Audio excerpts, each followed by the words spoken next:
Bien, vamos a hablar acerca de la teoría funcional de la densidad. Vamos a explicar algunos conceptos básicos y la importancia que tiene tanto como herramienta computacional como enfoque para tratar el problema de muchos cuerpos.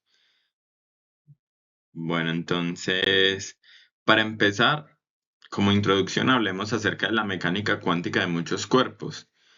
Normalmente, en áreas como la química o la física del estado sólido, estamos acostumbrados a trabajar no un sistema aislado, pequeño, sino un sistema compuesto por un montón de átomos. Por ejemplo, en bioquímica computacional tenemos las proteínas que tienen miles de átomos, o a veces en materia condensada estamos trabajando con celdas que pueden contener también una cantidad del orden de cientos de átomos a superceldas mucho más grandes. Y cuando tenemos este tipo de sistemas, pues para hacer mecánica cuántica de ellos necesitamos resolver la ecuación de Schrödinger. La ecuación de Schrödinger para el número de electrones que tengamos dentro de nuestro sistema. Supongamos que el número de electrones es n. Entonces la ecuación de Schrödinger para n electrones se ve de la siguiente manera. Entonces, el hamiltoniano por la función de onda es igual a esta expresión que tenemos acá. Básicamente tenemos términos cinéticos, términos de potencial externo y términos de interacción electrón-electrón. Entonces, este término representa la energía cinética de los electrones. El segundo término representa el potencial externo, que normalmente viene dado por los núcleos. Y por último tenemos la interacción electrón-electrón, y eso debe ser igual a la energía por la función de onda. Como podemos ver, pues un sistema con n partículas va a tener 3n posiciones, ¿sí? Cada electrón va a tener una coordenada x, una coordenada y, una coordenada z, y por tanto, si hay n electrones, tendremos 3n posiciones y además 3n momentos. Y tengamos en cuenta que en sistemas de estado sólido o en sistemas como macromoléculas, etcétera, vamos a tener un número n del orden del número de Avogadro, de 10 a la 23 partículas o electrones en este caso, lo cual pues efectivamente son muchos electrones, es un número muy grande. Pero el problema no es solo que el sistema sea grande. Si ese fuera el problema, pues sería un problema netamente de poder computacional y no habría diferencia entre un sistema clásico y un sistema cuántico. Clásicamente también nos vemos en la tarea de trabajar sistemas grandes computacionalmente, y eso se ha hecho a través de dinámica molecular, pero el problema es que el sistema no es solamente grande, también es cuántico. Tenemos que tener en cuenta la indistinguibilidad entre las partículas, es decir, en mecánica cuántica, los electrones todos son indistinguibles entre sí. Yo no puedo distinguir la situación de tener un electrón A en este punto y un electrón B en este otro punto, de la contraria, B en este punto y A en este punto. Entonces, hay una serie de cosas que debo considerar, por ejemplo, digamos, ese término de intercambio entre electrones, entender que los electrones pues son partículas cuánticas que tienen spin. Ese spin pues es de un valor un medio, o sea que son fermiones, y eso hace que sigan el principio de exclusión de Pauli. Entonces son complicaciones extra que en el caso clásico pues no teníamos. Adicionalmente, el comportamiento de un electrón de uno solo va a depender del comportamiento de todos los demás. Digamos que las funciones de onda de cada electrón se solapan y ahora forman la gran función de onda, que es la función de onda de muchos cuerpos. Y ese comportamiento colectivo, pues, que no depende de un solo electrón, es lo que hace que resolver la ecuación de Schrödinger sea difícil. Y eso viene básicamente del término de interacción electrón-electrón. Esos efectos los llamamos efectos de muchos cuerpos o efectos de correlación. También tienen que ver o son equivalentes a el entrelazamiento cuántico, y esas interacciones de muchos cuerpos son las responsables de lo que llamamos fuerzas de Van der Waals. Entonces, pues la riqueza a nivel cuántico es mucho más grande que en el caso clásico. Por poner un ejemplo, el sistema de muchos cuerpos más sencillo posible, pues es en el que hay dos electrones. Cuando hay dos electrones, pues yo debo considerar el spin y tener en cuenta que no pueden ocupar el mismo estado cuántico. Por tanto, pues eh, si eso pasara, la función de onda tendría que ser igual a cero. Es decir, no puedo permitir que los dos electrones ocupen exactamente el mismo estado cuántico. Y para tener en cuenta esos efectos cuánticos, repito, eh, existe esta forma de acercarse al problema, que es escribir la función de onda como lo que se conoce como un determinante de Slater. John Slater fue quien propuso esto, y básicamente el determinante de Slater tiene pues la propiedad de que al ser un determinante, si dos columnas o dos filas son iguales, el determinante daría cero. Y que sean iguales es equivalente a decir que los dos electrones están en el mismo estado cuántico. Entonces, básicamente codificamos la información cuántica de este sistema por medio de un determinante de Slater. Eh, digamos que el determinante de Slater lo que nos permite es tener en consideración el principio de exclusión de Pauli. Bueno, eso cuando el sistema tiene dos electrones, el determinante es un determinante 2 por 2, un determinante sencillito, pero cuando hay n electrones, pues el determinante será n por n, y cualquiera que haya intentado hacer un determinante a mano, se ha dado cuenta que un determinante 4 por 4, por ejemplo, ya es bastante engorroso de calcular. Ahora imagínense n por n con n del orden de 10 a la 23.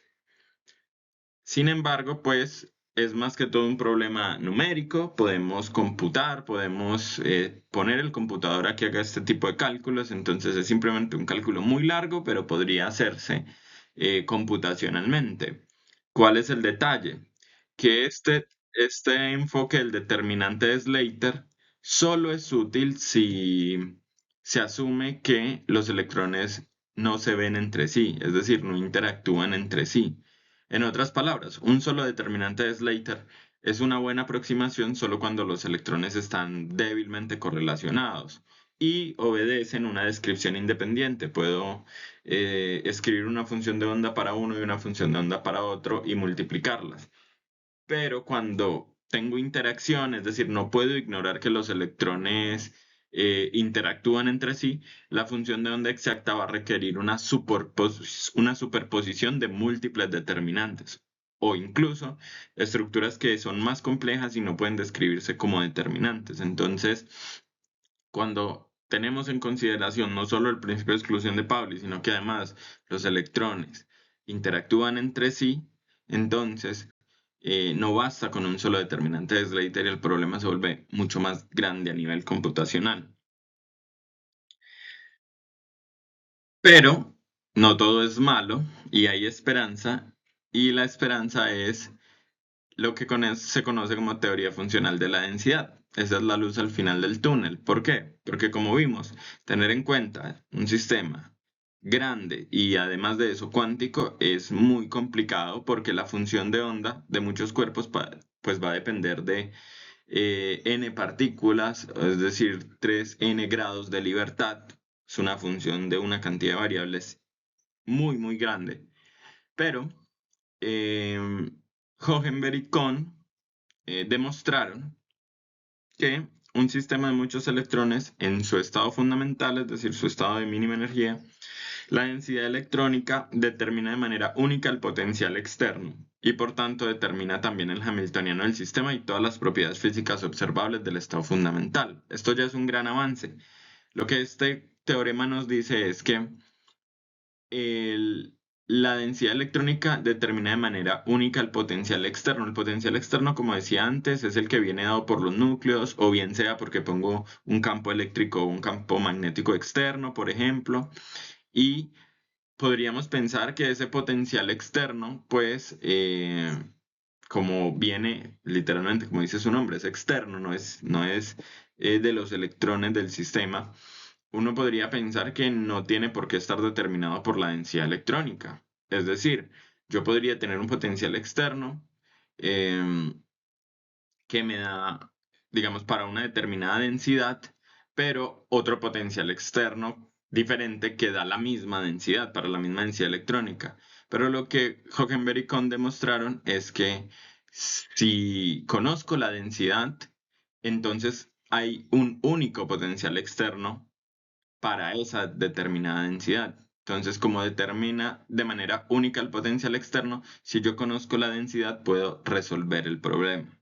Entonces, la densidad electrónica, a diferencia de la función de onda, que es una función que depende de 3 a la n variables, la densidad solo depende de 3 variables, x, y, z, la posición r. Entonces, la densidad electrónica nos simplifica muchísimo el problema.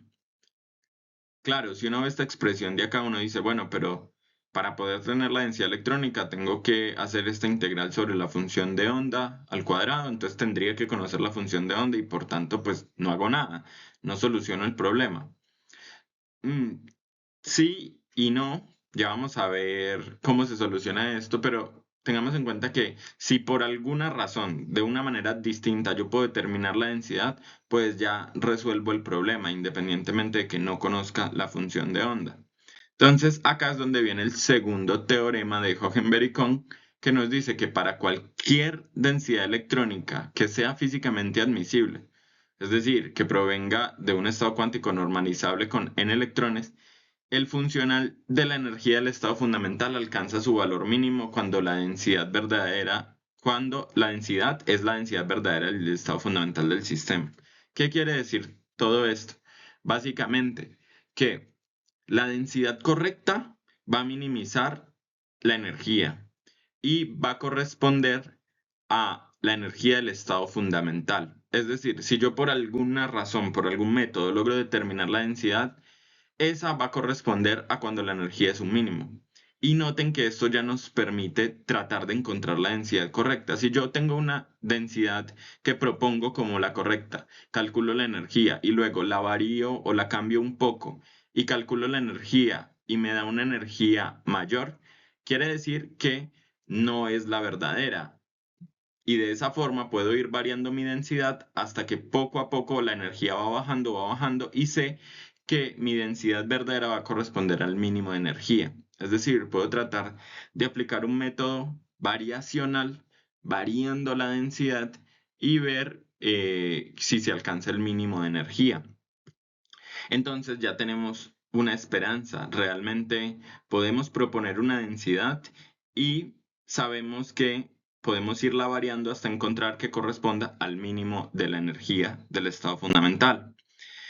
Eso, como decía, pues más formalmente es un principio variacional, el principio de minimización de la energía respecto a la densidad. Y cuando uno aplica este principio variacional de manera muy similar, por ejemplo, cuando uno aplica el principio de mínima acción, aquí estamos aplicando el principio de mínima energía respecto a la densidad. Allá cuando uno aplica el principio de mínima acción, uno obtiene las ecuaciones de Euler-Lagrange. Aquí cuando uno aplica el principio variacional de mínima energía respecto a la densidad, pues obtiene lo que se conocen como las ecuaciones de Kohn-Sham. Aquí tenemos al señor Kohn y acá tenemos al señor Sham. Y esas ecuaciones de Kohn-Sham que están dadas por este principio variacional, pues resultan ser ecuaciones tipo Schrödinger para un electrón. Es decir, ya no es un problema de muchos cuerpos, sino muchos problemas de un solo cuerpo. Si tenemos n electrones en el sistema real original, pues hay que resolver n ecuaciones para un electrón. Aunque son muchas más ecuaciones, resolver las ecuaciones para un solo electrón es mucho más sencillo. Entonces, es como la conservación de los esfuerzos. Si bien ya no tenemos que resolver el problema de n electrones interactuantes, ahora tenemos n ecuaciones de un solo electrón y hay que resolver las n ecuaciones, pero para un solo electrón. Ya no tenemos que preocuparnos por la interacción. Y la densidad la vamos a encontrar como la sumatoria de esas funciones de onda de esos electrones ficticios, porque son ficticios, o sea, esta ecuación tipo Schrödinger no es la ecuación del sistema, es simplemente la ecuación que sale del principio variacional y pues obviamente aunque sea una ecuación que tenga la forma para la ecuación de Schrödinger de un electrón, estos electrones sometidos a esta ecuación de onda no corresponden a los electrones del sistema físico real. Lo que corresponde es que la suma de sus funciones de onda al cuadrado da la densidad electrónica real del sistema. Entonces, ya encontramos una manera de determinar la densidad del sistema y como vimos por los teoremas de Hohenberg y Kohn, con la densidad ya podemos resolver el problema de encontrar el estado fundamental del sistema de muchos cuerpos. ¿Cuál es el quid de la cuestión? Digamos, no todo es perfecto. Este potencial al que está sometido ese electrón ficticio que sigue esta ecuación de Schrödinger es la suma de estos términos, donde este es el potencial externo que, como dijimos, viene dado o por los núcleos o porque yo ponga un potencial, porque yo ponga un campo electromagnético, etc. Ese potencial externo lo conocemos, digamos, viene dado, nosotros lo imponemos, entonces ese término no es problema. Este término se conoce como el término de Hartree y es básicamente la interacción clásica entre los electrones, o sea, como si fueran cargas que siguen la ley de Coulomb. Entonces, ese término tampoco es problema, lo podemos calcular. El problema es que hay un término extra que se conoce como el término de intercambio-correlación que no podemos o no sabemos calcularlo exactamente. O en otras palabras, no todo en la vida es color de rosa, el potencial de intercambio-correlación no se conoce explícitamente, es decir, no se conoce explícitamente cómo depende ese término de la densidad, y por tanto es necesario hacer aproximaciones para encontrar dicho término. Las dos aproximaciones más conocidas dentro de teoría funcional de la densidad es estas dos. Una se conoce como Local Spin Density Approximation, que básicamente es el término de intercambio-correlación o la energía de intercambio-correlación viene dada por la densidad y un término de energía que depende de la densidad. Entonces por eso se llama Local Spin Density Approximation. El otro término o la otra aproximación que se puede hacer se llama de gradiente generalizado y es básicamente que ese término de intercambio-correlación viene dado por una función que depende de la densidad y de su gradiente. Entonces, estas son dos aproximaciones que se suelen utilizar para poder hacer teoría funcional de la densidad, para poder calcular la densidad y por tanto tener la energía del estado fundamental y todas las propiedades que se derivan de él. Ahora, la forma de hacerlo es por medio de un método que se conoce como método de campo autoconsistente. Es decir, primero, como les decía al principio, proponemos una densidad electrónica. La proponemos cualquiera que sea. Con ella calculamos el potencial efectivo. El potencial efectivo que aparece en las ecuaciones de Comchan. Se resuelven las ecuaciones de Comchan y con eso se calcula la nueva densidad electrónica como la sumatoria de esas funciones de onda de los electrones ficticios. Y ahora esa nueva pues actualiza la densidad y lo que hacemos es compararla con la que propusimos al inicio, ver qué tan diferentes son. Y si son muy diferentes, se mezclan las densidades y se vuelve al paso 2. Si llega un punto donde son muy, muy similares, pues significa que ya estamos prácticamente en el mínimo. Cuando ya las dos densidades son muy similares entre sí, se dice que el sistema ha convergido y por tanto se calcula la energía total y sus propiedades. Entonces se llama de campo autoconsistente porque para calcular la densidad necesitamos la densidad. Es decir, vamos avanzando pasito a pasito y cada paso va dando una densidad un poco mejor cada vez hasta que llegamos a la densidad correcta. Y todo esto lo podemos hacer por los teoremas de Comchan, específicamente porque sigue un principio variacional. Como coloco aquí, esta serie de pasos es sospechosamente programable, es decir, son básicamente un algoritmo que podemos programar en un computador y por tanto podemos resolver el problema de manera numérica. Y por eso DFT es una herramienta computacional muy poderosa, ya que le podemos pedir a un programa que haga esta serie de pasos y nos calcule la energía total y las propiedades que necesitamos. El último ingrediente que nos faltaría para poder llevar a cabo DFT es utilizar algo que se conoce como pseudopotenciales. ¿Qué es un pseudopotencial? Un pseudopotencial es una aproximación que reemplaza el efecto del núcleo y de los electrones internos que no nos interesan tanto por un potencial efectivo más suave que actúa sobre los electrones de valencia. Eso sí nos interesan mucho. Aquí coloco una imagen donde pueden ver, básicamente esta imagen es como una caricatura de un sólido. En el centro tenemos un núcleo con sus electrones internos y esos electrones internos pues generan un apantallamiento, por tanto estos electrones externos que llamamos electrones de valencia van a ver la carga del núcleo apantallada por los electrones internos. Por ende, el potencial que van a sentir no es el potencial colúmbico del núcleo desnudo, sino un potencial un poco distinto, algo más suave debido al efecto de los electrones internos.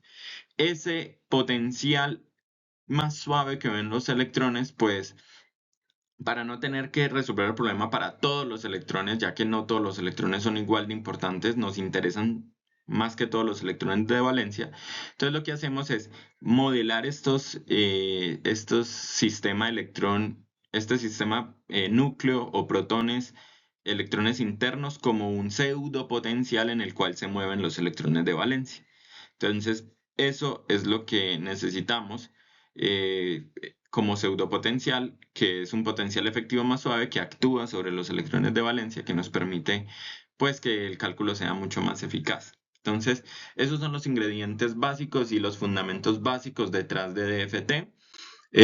Por último, simplemente como para ilustrar, así se ve un input o más o menos son los ingredientes que debe tener un input eh, para un programa de FT, en este caso para el programa Quantum Espresso, que suele usarse en estado sólido. Quizás en química sea algo distinto, pero básicamente como podemos ver aquí tenemos un apartado que es de control, donde le digo al programa qué tipo de cálculo quiere que haga. SCF significa Self-Consistent Field o de campo autoconsistente, como vimos antes. Qué cosas quiero que me dé al final del cálculo, por ejemplo, que imprima las fuerzas, que imprima las tensiones internas, etcétera. En qué directorio puedo encontrar el pseudopotencial, los pseudopotenciales. Todo esto es de control, o sea, lo que necesita el programa para poder hacer el cálculo. Luego viene un apartado de System o sistema. Ahí ya le tengo que especificar cómo es mi sistema, qué tipo de red de Bravais tiene. NAT significa número de átomos.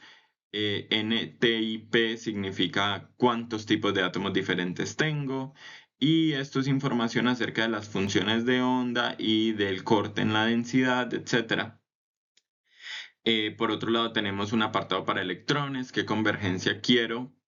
Como vimos antes, hay una convergencia entre la densidad del paso anterior y la del paso actual, y entonces uno puede pedir qué tanta convergencia quiere entre los pasos.